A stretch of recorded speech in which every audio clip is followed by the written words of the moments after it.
O governo Bolsonaro tem buscado mudanças profundas na forma como o Brasil se relaciona com o mundo. São guinadas na política externa que geram oportunidades, mas também riscos.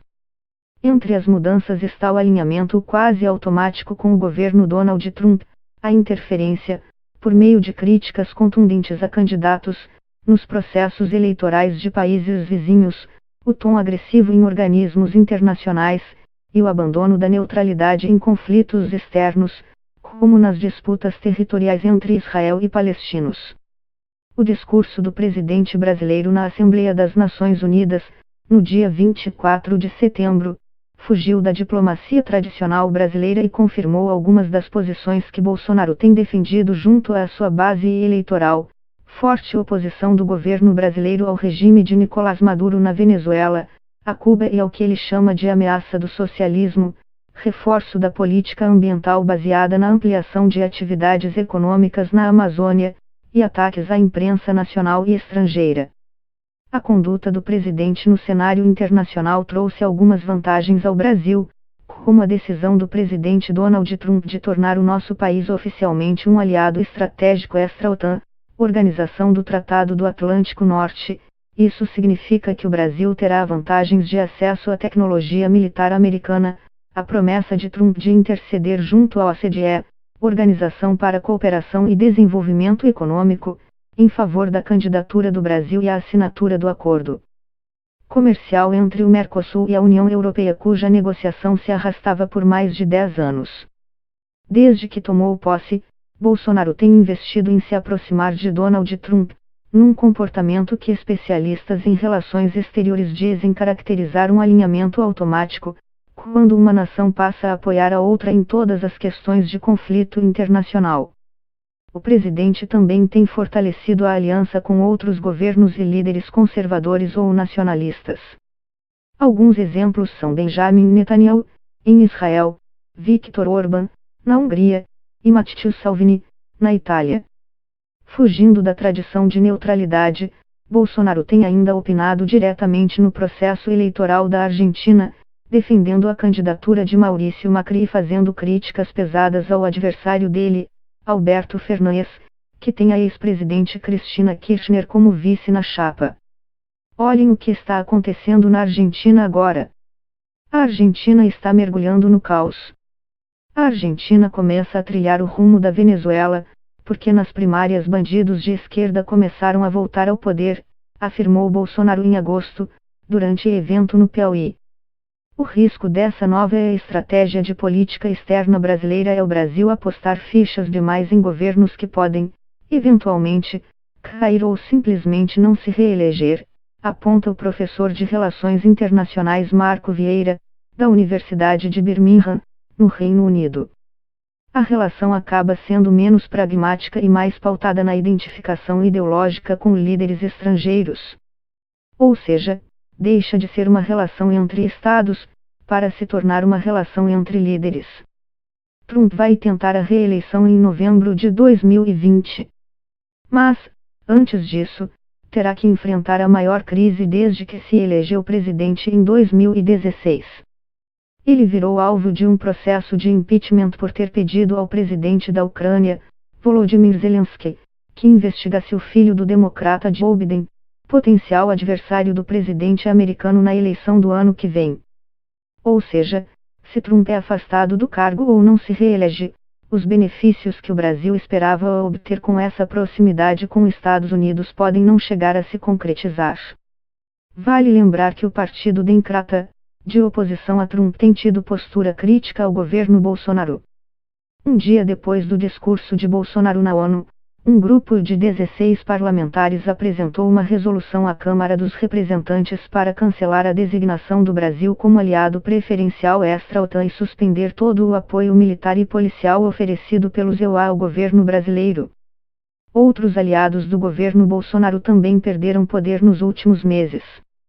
O partido de Netanyahu, o Likud, deixou de possuir o maior número de cadeiras no parlamento israelense, obteve 31 cadeiras, enquanto a coalizão azul e branca, liderada por Benny Gantz, conseguiu 33 dos 120 assentos, tornando-se a maior força no legislativo. Netanyahu tenta se manter como primeiro-ministro, apesar de já não ser o líder do partido mais votado. Mas, para isso, precisa conseguir o apoio de outros partidos ou da Aliança Azul e Branca para formar um governo de união.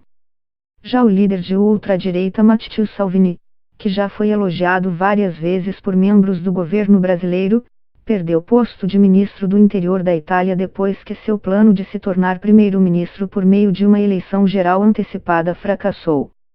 Ele rompeu a aliança de seu partido, a Liga, com o populista Movimento 5 Estrelas, o que derrubaria o governo do primeiro-ministro Giuseppe Conte e forçaria a realização de um novo pleito.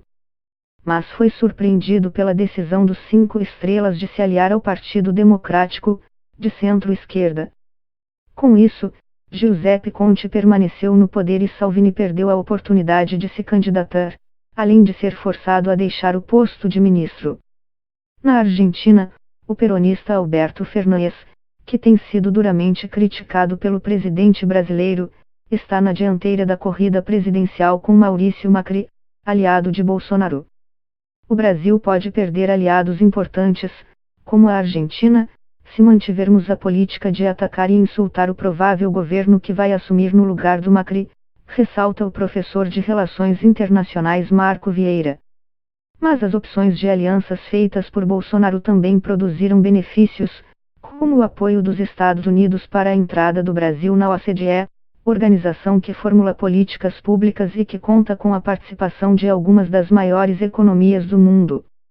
O processo ainda não foi concluído, mas fazer parte desse clube de países considerados mais desenvolvidos funciona como uma espécie de selo de qualidade e pode atrair investidores para o Brasil. Havia grande preocupação de que a proximidade de Bolsonaro com os Estados Unidos e com Israel afastasse o Brasil de alguns de seus principais parceiros comerciais, especialmente China e países árabes. Temos uma retórica muito forte, belicosa, polarizante.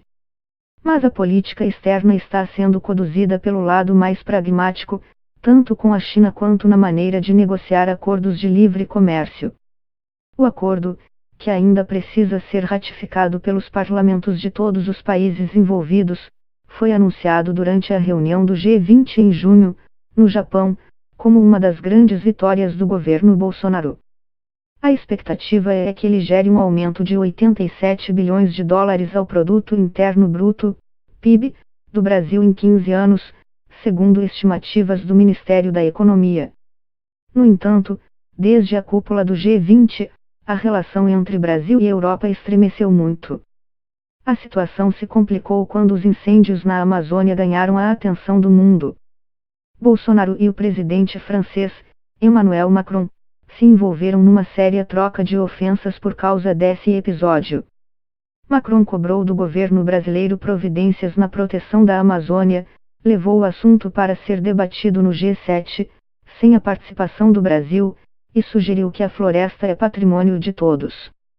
Também gerou repercussão internacional negativa, especialmente na Europa, o fato de Bolsonaro ter inicialmente culpado organizações não governamentais pelos incêndios na Amazônia.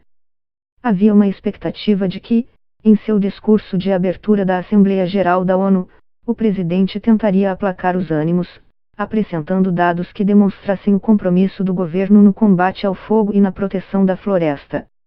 O que eu esperava que ele pudesse fazer é tentar desmontar parte dos argumentos, chamar atenção para as ações positivas, o compromisso do governo com a biodiversidade e contra o desmatamento, diz Christopher Garman, da Eurasia Group.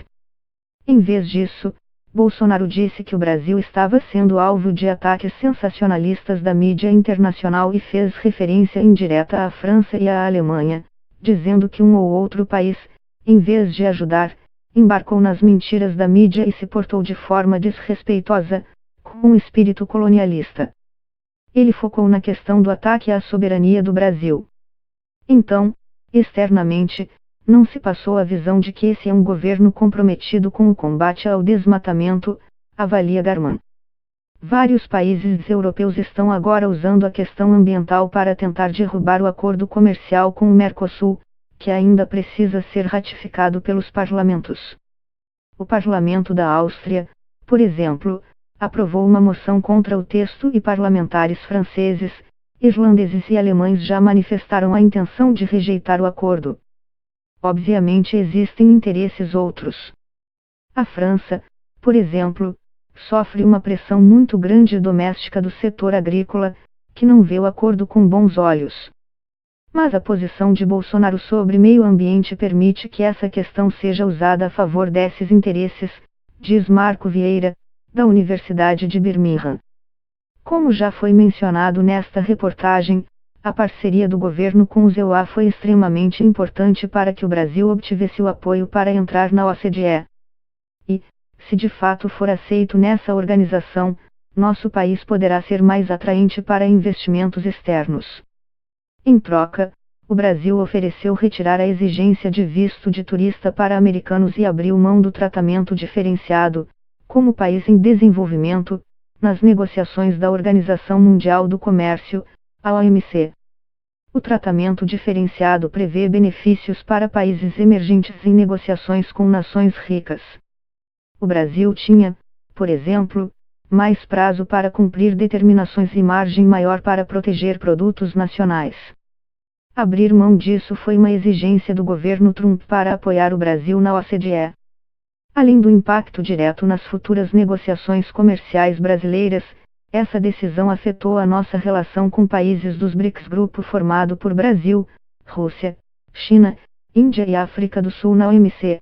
A Índia já vetou outro dia a nomeação de um embaixador brasileiro para negociar questões na área de pesca e foi um veto ligado exatamente a essa negociação entre Estados Unidos e Brasil pela entrada na OCDE, explica o professor Marco Vieira. Portanto, o Brasil está se isolando não só no contexto de economias-chave na Europa e no acordo do Mercosul, mas também com parceiros do Sul Global, as economias emergentes como a Índia. A reprovação das políticas internas do Brasil na área ambiental e outras áreas, como de proteção de minorias, vai ter um impacto claro na OCDE, opina Marco Vieira, da Universidade de Birmingham. A ala liderada pela França, mais radical, de tentar mudar o comportamento do governo brasileiro através de sanções e boicotes, ganhou força com o discurso de Bolsonaro na ONU. O pleito brasileiro na OCDE pode ficar inviável, apesar do apoio dos Estados Unidos, porque a entrada precisa ser aprovada por consenso. O embaixador Carlos Márcio Cozendey, representante do governo brasileiro na OCDE, discorda. Segundo ele, países europeus não retiraram, pelo menos por enquanto, o apoio ao Brasil. O setor produtivo brasileiro também é impactado pelas opções de política externa. Desde que os incêndios e o aumento do desmatamento na Amazônia passaram a receber atenção mundial, algumas grandes marcas decidiram suspender a compra de matéria-prima exportada pelo Brasil. Foi o caso da gigante varejista de fast fashion H&M e da VF Corporation, multinacional têxtil americana que é dona das marcas Kipling e Timberland. Essas empresas suspenderam a compra de couro vindo do Brasil após suspeitas de que a expansão da pecuária seria uma das razões por trás dos incêndios ilegais na Amazônia. O Brasil já recebeu também pressão de fundos de investimento trilionários para que desse mais atenção à proteção da Amazônia. Ou seja, as opções de política externa do governo afetam não apenas a nossa relação oficial com outros países, mas também a forma como consumidores, empresas e o público em geral enxergam o nosso país.